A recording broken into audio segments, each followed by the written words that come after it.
Baik, sebelum kita mulai kegiatan kita pada siang hari ini, mari kita satukan hati, kita berdoa dalam agama kita masing-masing. Doa dimulai. Doa selesai. Terima kasih untuk waktu dan kesempatannya buat teman-teman semua. Izinkan saya untuk menyampaikan aksi nyata saya dalam Guru Penggerak ini.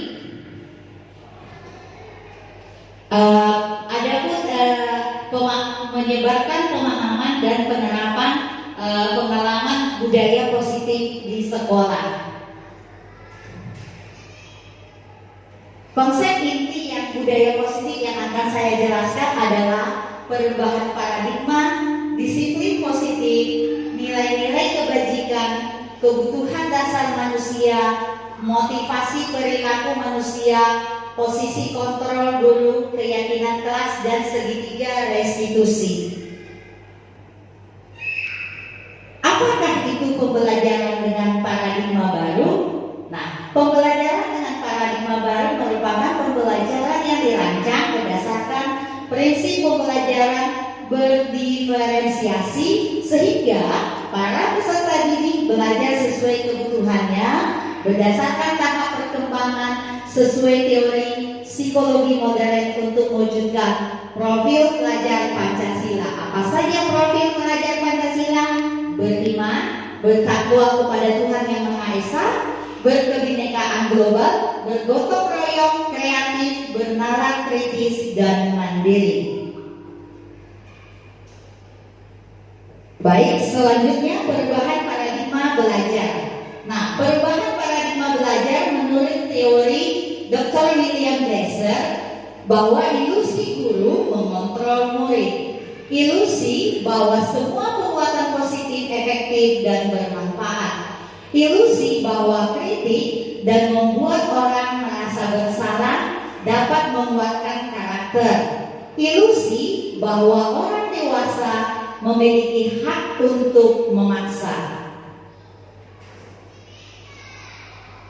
Nah, disiplin positif. Nah, apa makna disiplin? Ada yang tahu apa itu disiplin? Mungkin salah satu dari ibu-ibu boleh apa itu disiplin?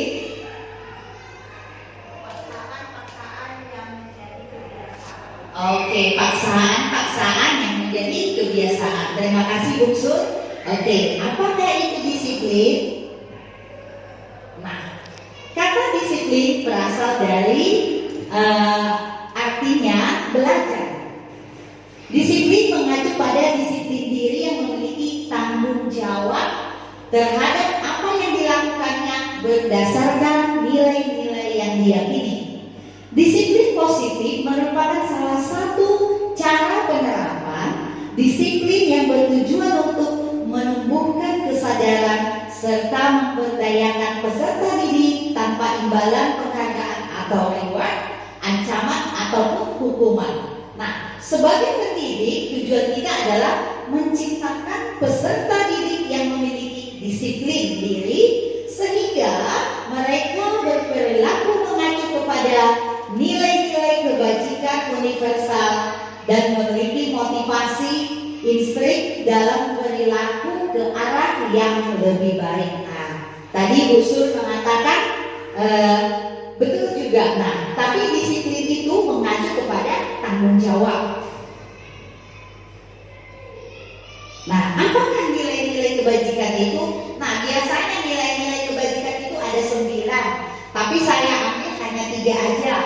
Profil pelajar Pancasila, 9 pilar karakter, dan keterampilan hidup atau kecakapan hidup. Nah, profil pelajar Pancasila mungkin kita sudah sering dengar ya. Beriman, bertakwa kepada Tuhan Yang Maha Esa, berakhlak mulia, berkebinekaan global, gotong royong, mandiri, kreatif, dan bernalar kritis. Nah, apa itu 9 pilar karakter? Cinta Tuhan dan segenap ciptaannya, kemandirian dan tanggung jawab, kejujuran, hormat dan santun, dermawan, percaya diri, kepemimpinan baik dan rendah hati, toleransi, kedamaian.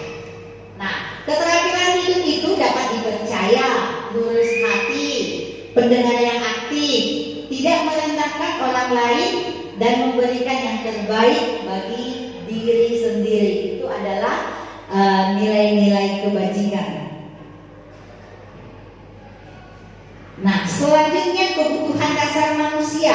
Nah, kebutuhan dasar manusia adalah segala sesuatu yang kita lakukan untuk mendapatkan apa yang kita inginkan.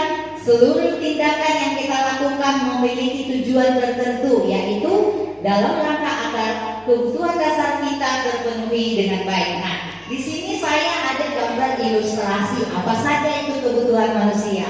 Yang pertama yang ini, kebutuhan umum. Nah, apakah itu? Yang pertama, nah, kebutuhan untuk bertahan hidup, survival. Nah, kebutuhan yang untuk bertahan hidup paling nomor satu ya, nomor satu. Nah, setelah itu kasih sayang dan rasa diterima, love and belonging. Nah, untuk anak-anak biasanya anak-anak di sekolah biasanya mereka membutuhkan kasih sayang. Nah, yang kemudian yang ketiga, freedom ataupun kebebasan. Nah, ini untuk kebebasan hidup boleh. Next, yang keempat adalah kesenangan atau fun. Yang kelima adalah penguasaan atau power. Nah, saya ada sedikit ilustrasi. Kalau dia untuk berjalan-jalan termasuk kemana? Jalan-jalan ke luar negeri contohnya, dia masuk kemana kebutuhan dasarnya? Kesenangan. Oke. Kalau dia nih punya jabatan nih, saya sebagai owner seperti itu, punya kemana? Oke. Terima kasih ibu semuanya. Oke. Next yang selanjutnya adalah motivasi perilaku manusia. Motivasi perilaku manusia itu ada yang eksternal dan ada yang internal. Nah, untuk menghindari ketidaknyamanan atau hukuman. Nah, ini biasa untuk anak-anak kita. Nanti akan belajar hukuman kita. Untuk mendapatkan imbalan atau penghargaan dari orang lain. Nah, ini yang ketiganya untuk menjadi orang mereka inginkan dan menghargai diri sendiri dengan nilai-nilai yang mereka percayai. Nah, apa itu hukuman? Apa itu? Nah, hukuman itu tidak terencana. Contohnya murid tidak tahu apa yang akan terjadi. Yang penting dia contohnya ambil mainan, lempar, dia nggak tahu itu bentuk hukuman apa. Nah, kemudian bersifat satu arah saja. Nah, kemudian hukuman itu berupa ke fisik atau psikis. Nah, kalau konsekuensi terencana, disepakati. Nah, sesuai aturan, murid tetap dibuat tidak nyaman. Sikap guru selalu memonitor murid. Nah, kalau restitusi itu proses menciptakan kondisi bagi murid untuk memperbaiki kesalahan. Proses kolaboratif yang mengajarkan murid untuk mencari solusi sendiri.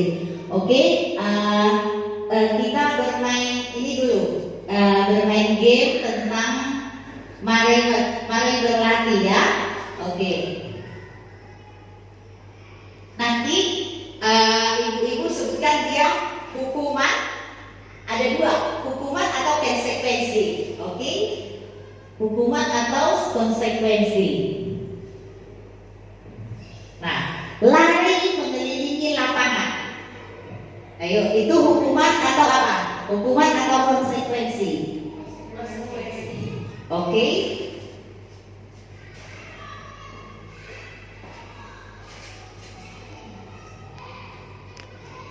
Oke, nomor satu konsekuensi ya. Konsekuensi.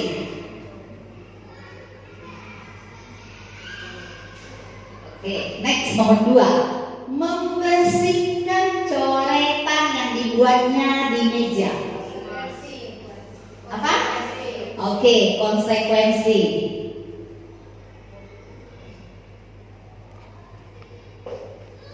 Murid diminta untuk push up 15 kali karena tidak menggunakan masker. Hukuman. Oke. Yuk, kita lihat jawabannya.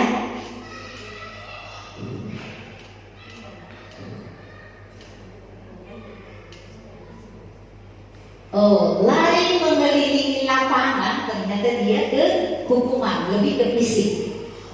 Nah, membersihkan coretan yang dibuatnya di meja, itu konsekuensi.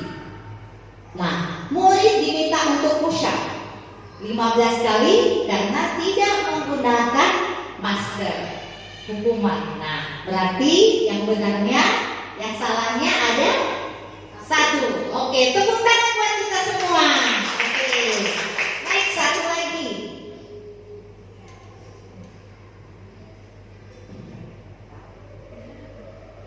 Berjemur di lapangan basket pukul 12 siang karena mengobrol dengan teman. Itu termasuk ke hukuman atau konsekuensi? Oke, sepakat ya, hukuman. Oke, next. Berdiri di depan kelas mengangkat 1 kali karena tidak bisa menjawab pertanyaan. Hukuman. Hukuman atau konsekuensi? Hukuman. Oke. Yang selanjutnya, menggantikan kertas tugas teman yang telah dicoret-coret. Konsekuensi. Oke.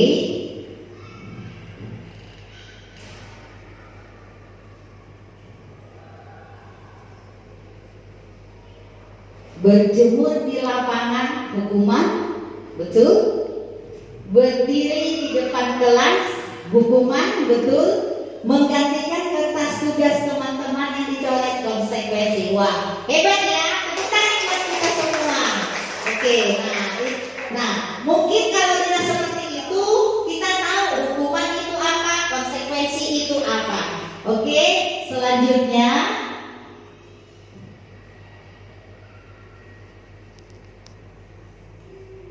Hukuman dan konsekuensi. Oke, next ya. 5 posisi kontrol guru. Nah, kita sebagai guru, yang pertama penghukum, yang kedua pembuat merasa bersalah, yang ketiga teman, yang keempat pemantau, yang kelima manajer. Di antara ini, mana yang paling sering kita lakukan? Di antara ini kita sebagai guru, di antara yang ini mana yang sering kita lakukan? Semuanya atau satu saja? Penghukum, pernah nggak kita menghukum anak? Pernah. Membuat merasa bersalah anak, pernah nggak kita? Pernah. Teman? Bisa, kita bisa jadi teman bagi anak. Pemantau? Iya, kita memantau anak-anak mengerjakan kegiatan. Manajer? Iya. Pemantau sama manajer hampir sama. Jadi ini posisi kita di sekolah sebagai posisi kontrol guru. Penghukum, pembuat merasa bersalah, teman, pemantau, dan manajer. Nah, jadi posisi kita di sekolah ini sangat tinggi ya. Ada 5 posisi kontrol guru. Oke, yang selanjutnya, nah, keyakinan kelas atau kesepakatan kelas. Nah, mengapa keyakinan kelas? Mengapa bukan peraturan kelas? Bentuk keyakinan kelas. Keyakinan kelas sama halnya dengan kesepakatan kelas. Nah, bersifat abstrak, berupa pernyataan universal, dibuatnya dalam pernyataan positif. Jadi tidak ada kata-kata negatif. Tidak boleh dilarang, itu tidak boleh dihindari. Sedikit saja supaya anak mudah ingatnya, sesuai dengan kondisi kelas dan sekolah, sehingga mudah diterapkan. Semua warga sekolah atau warga kelas dilibatkan dalam membuat keyakinan kelas. Nah, contohnya peraturan di sekolah. Saya berikan contohnya peraturan dan keyakinan kelas. Nah, kalau peraturan tidak boleh datang terlambat. Ada tidak boleh. Kalau kita ganti keyakinan kelas, datang lebih awal ke sekolah. Nah, lebih positif ya. Nah, kemudian ada lagi tidak boleh membuang sampah sembarangan. Kalau kita ganti ke keyakinan kelas, jagalah lingkungan supaya bersih, jagalah kelas supaya lebih bersih. Jadi semua keyakinan kelas itu bersifat positif semua, tidak ada yang negatif. Nah, oke, selanjutnya, nah segitiga restitusi. Nah, segitiga restitusi ini biasanya untuk suatu kasus, suatu proses dialog yang dapat dijalankan oleh guru agar dapat menghasilkan murid yang mandiri dan bertanggung jawab. Nah, bagaimana caranya untuk membuat segitiga restitusi itu? Yang pertama, menstabilkan identitas. Yang kedua, validasi tindakan yang salah. Yang ketiga, menanyakan keyakinan. Pada saat bermain di luar kelas, Aloka melempar pada, sehingga pada tidak terima dan emosi, sehingga membalas melempar Aloka.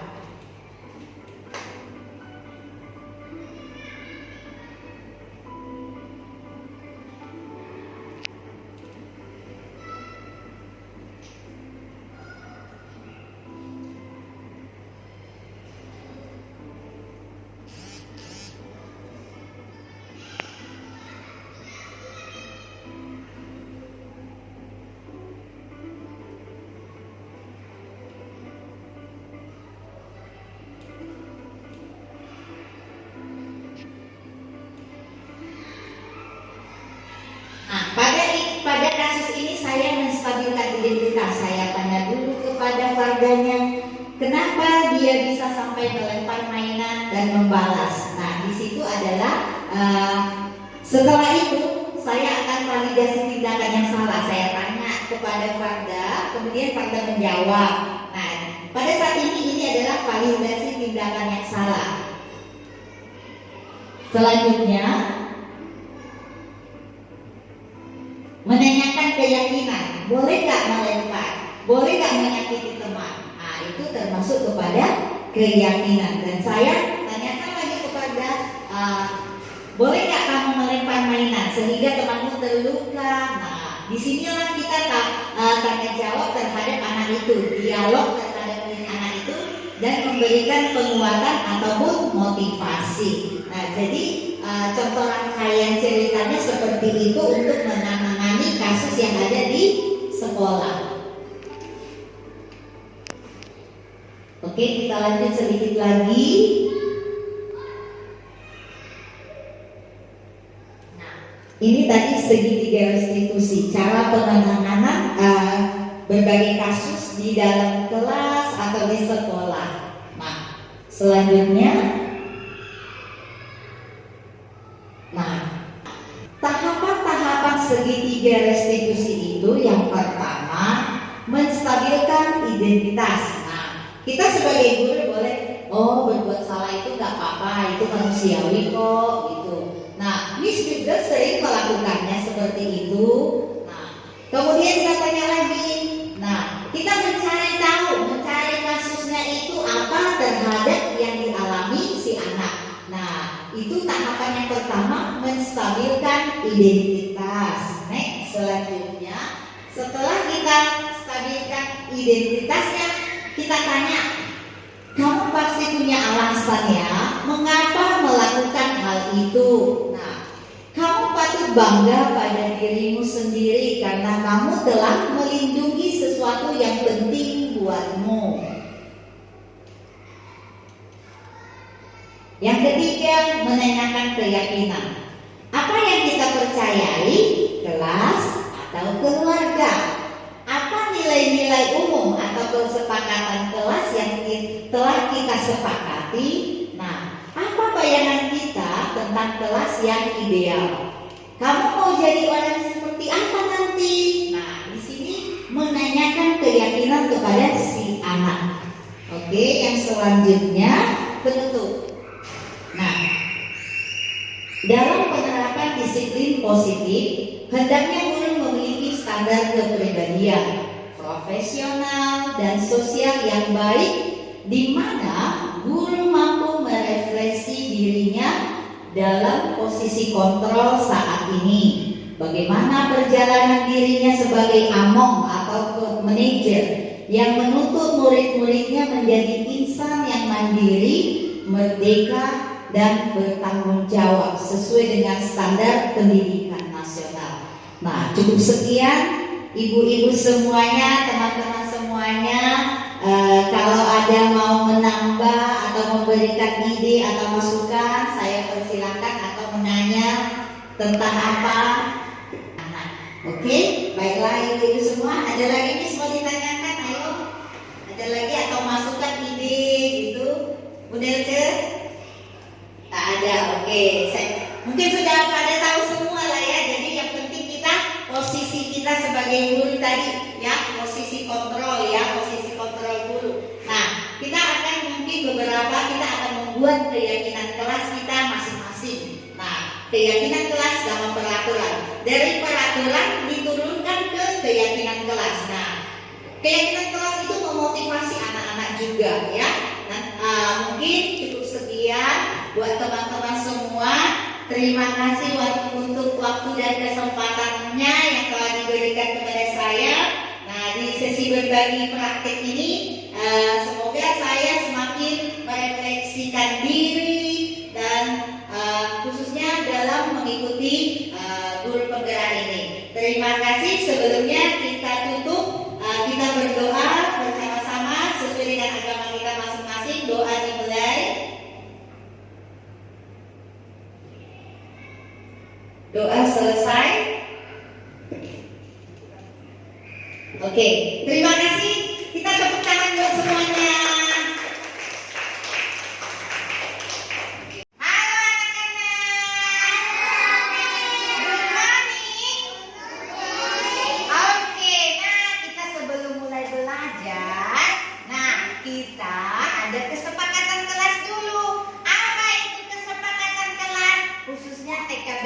Nah, yang pertama, coba lihat Miss Rina punya gambar. Nah, tepat waktu datang ke sekolah. Hari ini siapa datang tepat waktu? Angkat tangan. Wah, hebat. Tepuk tangan dulu. Nah, berarti tidak ada lagi yang terlambat ya. Nah, yang kedua, mendengarkan Miss Rina saat menjelaskan. Ya. Oke, dengan nanti kalau Miss Rina lagi di depan menerangkan, anak-anak harus memperhatikan.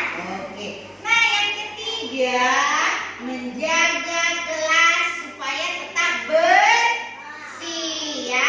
Kita harus menjaga kelas kita supaya bersih, rapi. Jadi kalau ada sampahnya dibuang kemana?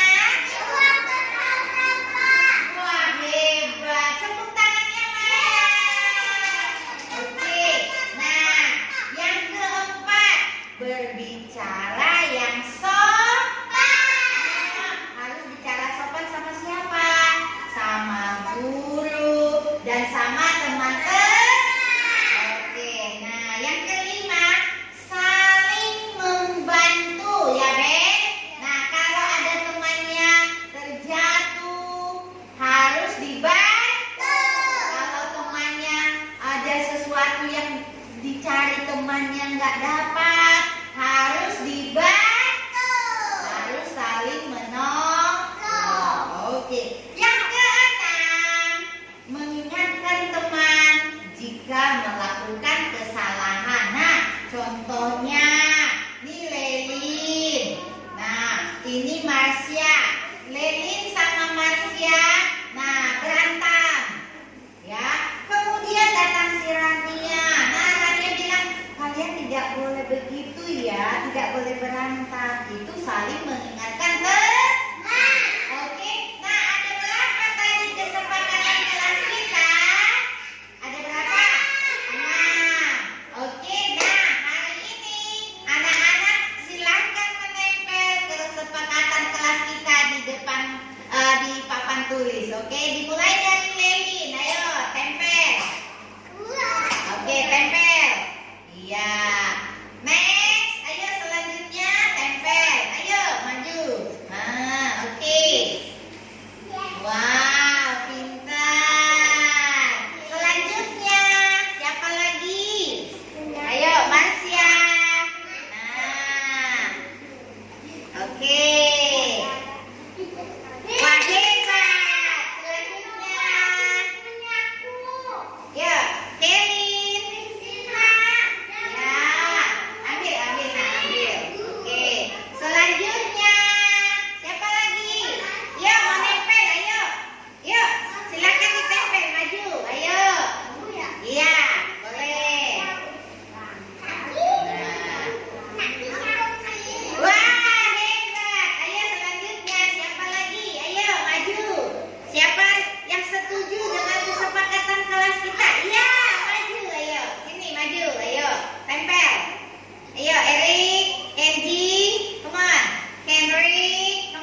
buat. Oke,